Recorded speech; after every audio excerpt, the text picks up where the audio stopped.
WBGO's Kids Jazz and the Louis Armstrong Educational Foundation are inviting families to experience the rhythm, creativity, and community spirit of jazz at a special Kids Jazz Concert on Saturday, November 22nd from 1 to 2 p.m. at the Newark Museum of Art. This free, family-friendly event is a wonderful opportunity to introduce children and adults alike to the magic of jazz through an afternoon of music, learning, and more importantly, fun. Headlining the event is Calvin Johnson and Native Son, bringing the vibrant sound and soul of New Orleans to Newark. And joining us now is indeed saxophonist, composer, and band leader Calvin Johnson. Great to see you, Calvin. Great to see you too, Doug, and thanks for having me. So looking forward to this. Our pleasure. Third generation saxophonist, your passion for jazz was nurtured at the Louis Armstrong Summer Jazz Camp and the New Orleans Center for Creative Arts. But jazz has been in your blood as I mentioned, a third generation saxophonist. Music has always been in your home. Exactly. I'm, as you said, third generation New Orleans jazz musician. You're not going to meet many like me. I'm carrying on the family legacy, carrying on the torch. And yeah, even before I got to the Armstrong Jazz Camp or Noka, obviously I was influenced by music. Music was on both sides of my family, my mother's side, my father's side. And to be honest, I don't even remember starting to play music. I just was doing what everyone else in the family was doing, and frankly, I was just trying to be like my older sister. She was playing piano and clarinet, and so I was like, well, I guess that's what we do. It was your uncle who gave you your first saxophone, right? Yeah. My dad, my paternal uncle, my dad is, these New Orleans families, my dad is one of 11. So, I have five uncles, and one of my uncles, my uncle Lionel, he actually gave me his old alto saxophone. Um, Gosh, my dad just came home one day with this old, for musicians they'll know this name, a Martin Indiana alto saxophone, and man, it had the smell of like 50 years of jazz clubs and cigarettes. And I remember I just opened it and I was like, wow, what is this? As a kid, I was like, this looks like some grown-up stuff. This is for me. That's wonderful. So you know the importance of music and on the education side, on the fun side. We've seen time and time again how kids who play instruments do better in school. Yes. And this kids jazz concert is obviously right up your alley. Yes, I do believe that music, you learn a lot from music. Obviously, you learn you make direct connections, in terms of music, but then also the indirect connections, such as math, such as problem solving, critical thinking. So yeah, music has certainly helped me in lots of arenas outside of music. Exactly. Recently I visited the Louis Armstrong House Museum Yes. and in Corona, and it's always such an amazing place to see. And the Louis Armstrong Educational Foundation has been a part of your makeup.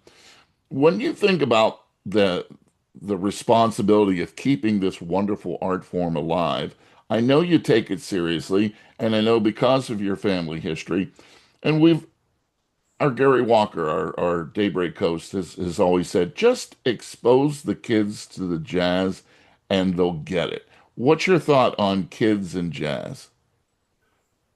Great question. And yes, I do believe that first off, as a musician, as a practitioner of the music, it is my duty, my obligation to expose kids and the younger generations to jazz the same way that I was exposed to jazz. To be frank, when I was growing up in New Orleans, the all of the cool people, everyone that we idolized, were not necessarily like the athletes and the rock stars. We idolized the musicians that we saw walking down the street wearing a three-piece suit with a fedora with a leather gig bag on their back. Like those are the coolest cats in the neighborhood to us.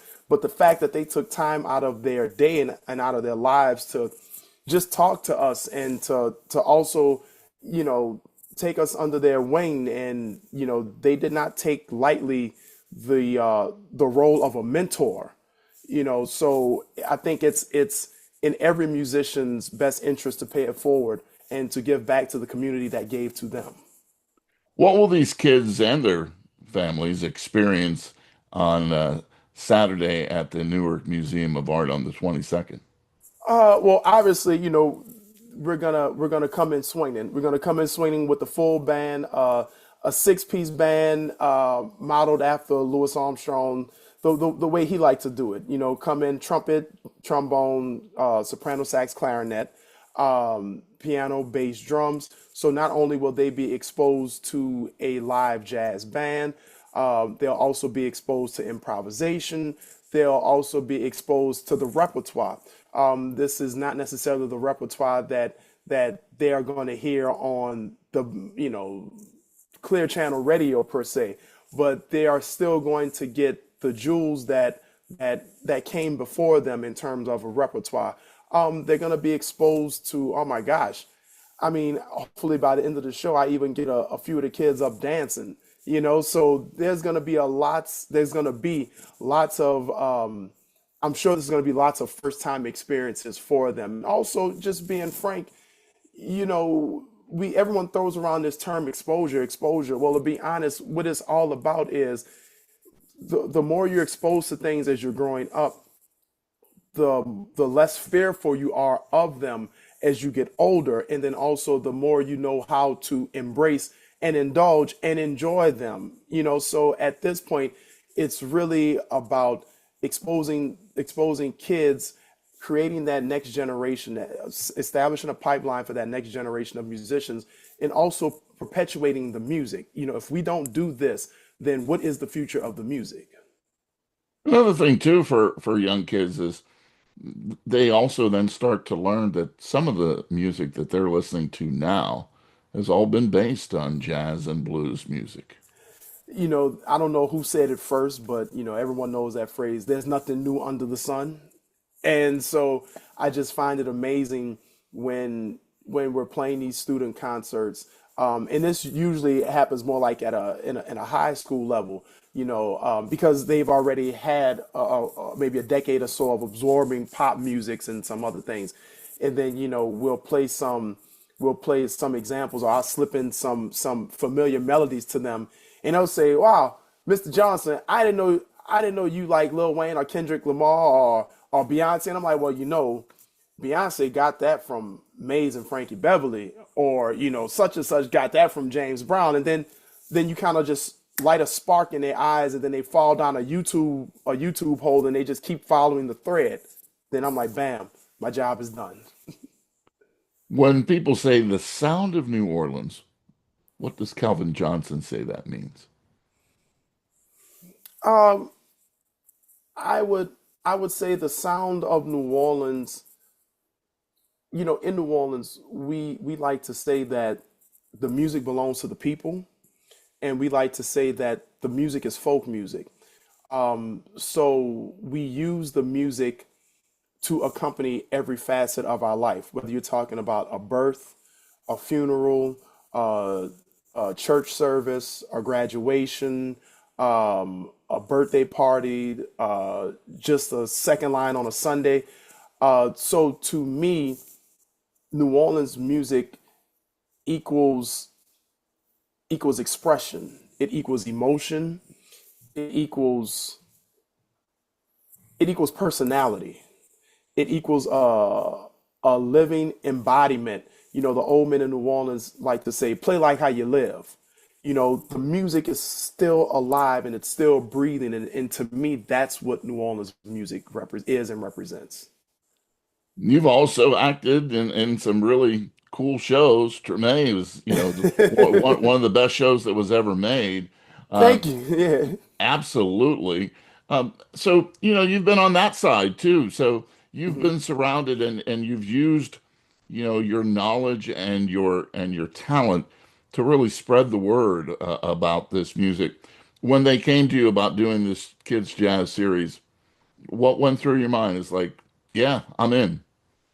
I mean, that's a no-brainer. Once again, coming up under coming up in New Orleans and having such great mentors, and also just being able to be a student in such great programs that's set up by the Louis Armstrong Educational Foundation or New Orleans Center for Creative Arts. I have firsthand experience of what it is like to come through these programs and to receive this information and to be exposed to all this and to take it and keep running.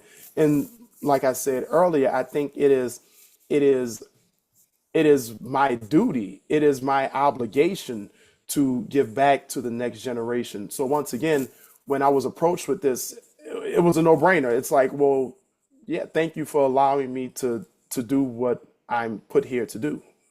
Tell us about some of the projects you're working on right now. Currently, right now, I am working on a new album. This will be my one, two, three, four. This will be my fifth studio album. Still, name is undetermined, but this would be my first full, complete album as a New Yorker. My last album, Notes of a Native Son, which Downbeat Magazine ranked one of the top 10 releases of the year, might I add. That CD, I still had one foot in New Orleans and one foot in New York. So I recorded it with a New Orleans band and a New York band. But musically, I was also still heavily influenced by both sides of the pendulum, if you'd say. But this new album, once again, now being a full-time New Yorker, I feel like my sound has evolved. And, the best way to describe it is almost like when I first moved to New York and I would talk, and New Yorkers would they would kind of give me this perplexed face and be like, man, I don't really understand what you're saying, dude. Your accent is just so thick. So musically, I had a very deep New Orleans accent, just harmonically and melodically, and the way I would hear things and put things together. But now I feel like my accent has somewhat assimilated, and I've absorbed a lot of these New York influences. And so I can just tell you, like compositionally, I'm hearing things so differently now, and also the cast that I'm playing with full time are just all New York musicians. So that this new album, which once again is untitled, is gonna definitely show a different side and be show a evolution, if you would say. So it's changed your music. How has New York City changed you as a person? Oh wow! I mean, how much time do we have? New Orleans is we like to say in New Orleans we like to call ourselves first off the northern tip of the Caribbean, and we're also a little big city. New York is the Big Apple. It's over 8 million people. It is you might have the people from the Caribbean, but you don't necessarily have the humidity. You don't have the weather. You don't have hurricanes. So New York has certainly changed me to where, when I first moved up here, I used to walk with the New Orleans slow bop, so to speak, down the street. And my wife, who's from the region, she would just always give me like that little nudge, like you got to pick this up. We have somewhere to go. Like you're gonna get run over by the lady with the walker. Like what are you doing? And really what I've taken to is the New York life. Like up here y'all don't say corner stores, y'all say bodegas. So like I really taken to the bodega life. Just go and get a sandwich at the bodega or oh my gosh, man. I mean, like I discovered Jackson Heights and Woodside, Queens, where just on one block you can have like an Egyptian, Ethiopian, Ecuadorian, I mean, the list goes on of cuisine just on one block. So New York has really expanded my palate, as well as my exposure. Sometimes I walk down the street and I don't even hear English. That is certainly not New Orleans at all. I mean, Sure. like I said, I don't know how much time you have. I could literally just keep going. Yeah. But I know you're hungry and your wife is preparing she's preparing some spring rolls right now as we speak. So I Yeah, do want yeah. to ask you one more question. Sure, please. And I have time. No rush. Yeah. So magically, Louis Armstrong Hmm. appears at the Newark Museum of Art for the Kids Jazz Concert, and he comes backstage and says, Calvin, you were wonderful with the kids. You know, kids were very important to me too. What Hmm. would you want to ask Pops? Oh wow.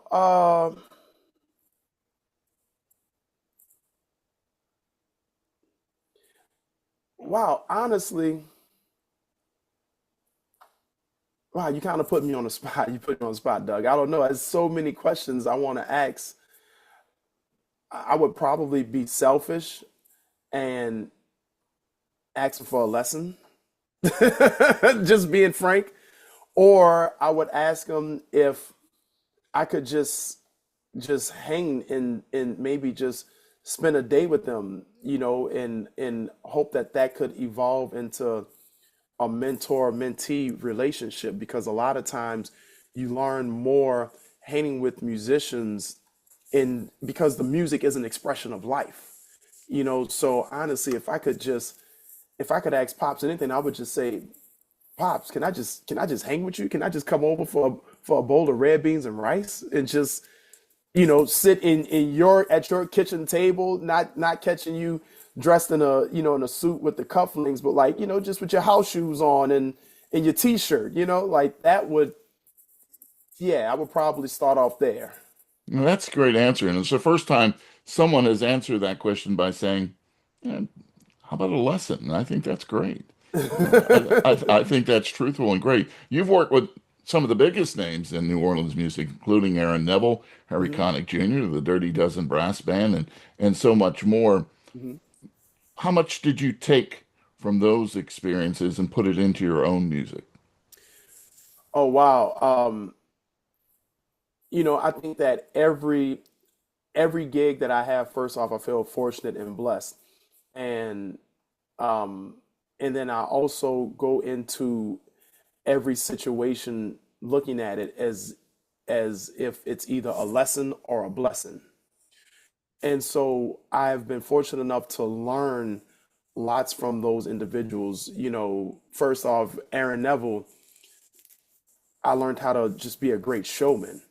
Once again, not I wasn't the showman, but just playing behind him, or even Irma Thomas for that matter, of just no one no one cares if you ate dinner, or if you're tired, or if the airline lost your luggage, or the list goes on and on. When people buy a ticket and they come and they sit down in that seat to see you perform, they want to see and hear your best. So I've learned how to hold that standard. From Harry Connick Jr. Oh my goodness, Harry is just so, musically speaking, he is so methodical, and he is just such a thorough and fleshed out musician. And I don't think I've ever seen him or caught him unprepared. So I learned that, you know, if you want to walk the walk, you got to talk the talk. Meaning that if you want to put yourself out there, then you need to have done your homework or continue to do your homework and make sure that when you show up, you're the one that's doing the school. You're not necessarily getting schooled, so to speak. So I've learned so many great things from so many great musicians, that I feel that it has certainly developed me to be what I like to believe is a well-rounded musician and entertainer. Now, is there any reason why you wouldn't want to bring your kid to go see Calvin Johnson on Saturday, November 22nd? This guy gets it, right? He not only is a super talented player, but he understands the importance of this music in kids' lives, in your life. So you definitely want to check out. And the most important word that we said today, free. Free. You get to Yes. see Calvin Johnson, and they just said free, and get to experience it with your kids.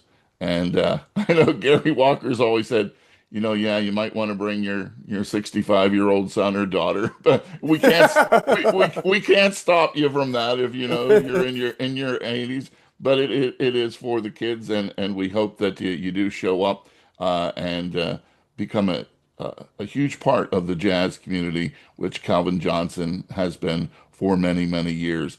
You have to go to the Newark Museum of Art or WBGO.org to check out, to make sure that you reserve a seat for the event. Calvin, it's been a pleasure. I hope you enjoy the spring rolls, and and it's been an honor to Yes. talk to you. Yes, the spring rolls are calling my name, and my wife never misses the mark. And thank you so much, Doug, for having me. I am so looking forward to this concert and to bringing some joy and exposure to these kids' lives. And you never know. Hopefully, we might have a few future musicians in the audience. So let's see. Let's see, indeed. And if you've never checked out Treme, please do that. Calvin Johnson, we appreciate your time. Thanks a lot. Thanks for having me, Doug. Talk soon.